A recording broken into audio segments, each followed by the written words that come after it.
Some roads don't lead home. Some roads don't let you return.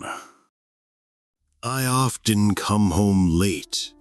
Work drags on, and the drive out to the suburbs takes more than an hour. Usually, I know the route by heart, but that evening I decided to turn on the navigator. Why? I don't even know. Maybe just out of habit. My phone is always at hand, and it's easy to check if there are traffic jams.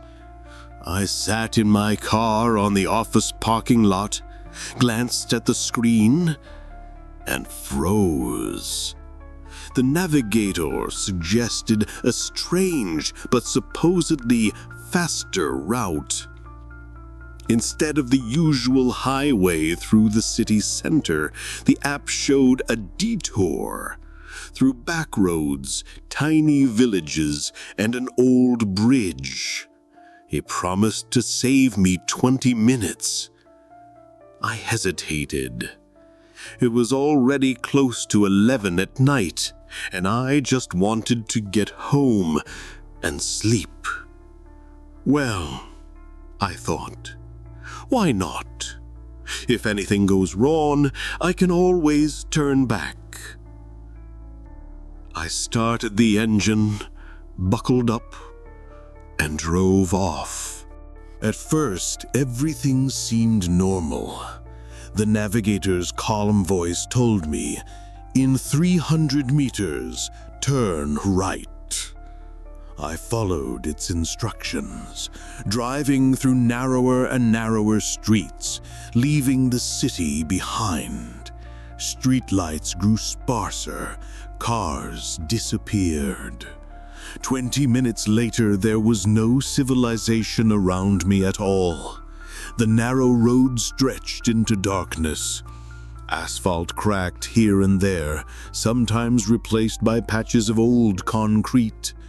The trees along the roadside loomed like black walls. A faint unease grew inside me, but I forced myself to stay calm. Just follow the navigator. No need to panic. In 2 kilometers, keep right, the voice said. I pressed the gas a little harder.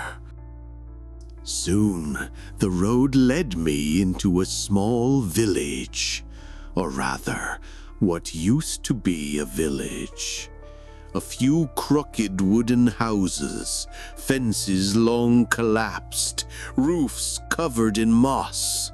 No lights, no sound, not even a barking dog. I slowed down, hearts beating faster. A fog had crept in from nowhere, clinging to the windows, thick and heavy. In 100 meters, turn left. I obeyed. The car rolled past the last of the ruined homes, and the village vanished into the mist.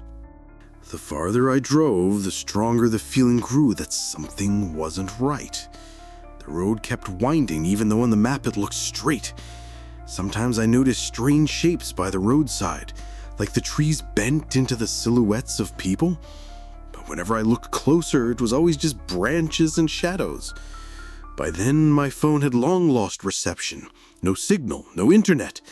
And yet the navigator kept guiding me. Its voice smooth, calm, commanding. I tried pressing the home button to return to my usual route, but the screen froze. The voice only repeated, in 500 meters, turn right. I gripped the steering wheel tighter, forcing a nervous laugh. Technology messes up sometimes, that's all. The road was still real. I wasn't imagining things. I didn't notice when the fog became almost solid. My headlights cut through only a few meters ahead, the rest swallowed in white. I drove slower, afraid of hitting something. And then I heard it. From the roadside, movement. A faint crunch of twigs as if someone was walking there just out of sight. I couldn't see a thing, but the sound was too clear to ignore. I pressed harder on the gas. "In 200 meters, keep left," the navigator instructed calmly. Half an hour passed, maybe more. Time had no meaning anymore.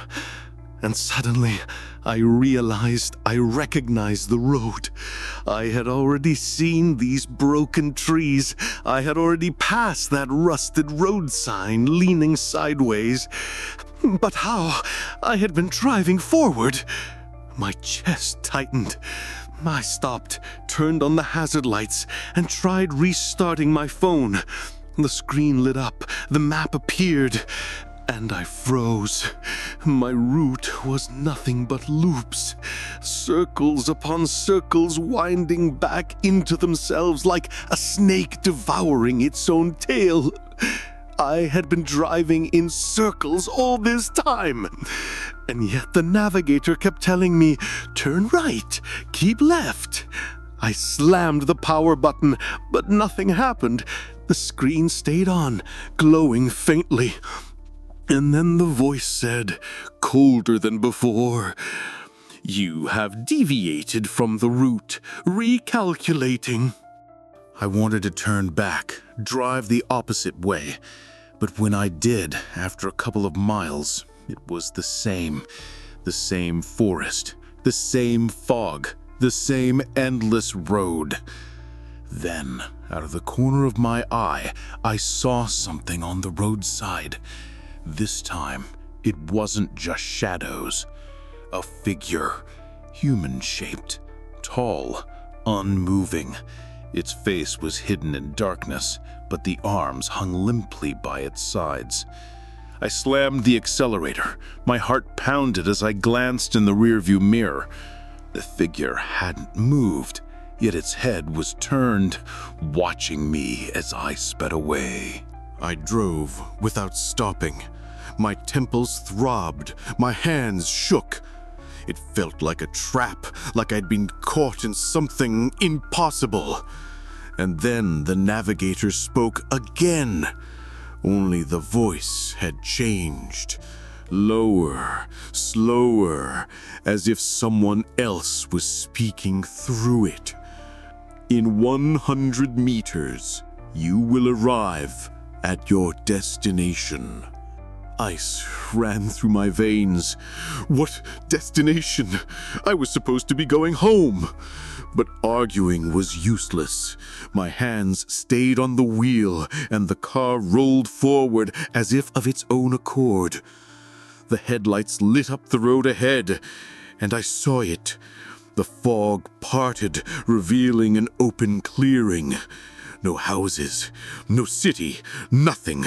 Just a gaping black pit where the road ended. And beyond that pit, rows of figures. Dozens of them, standing still, all of them staring straight at me. The navigator spoke one last time. "You have arrived at your destination." The car began to move on its own. I hit the brakes, but the pedals sank uselessly to the floor. The wheel jerked in my hands, and in that moment, I knew there was no way out. I don't remember what happened next. But if you're hearing this, never trust your navigator when it offers a shortcut. Some roads don't lead home. Some roads don't let you return.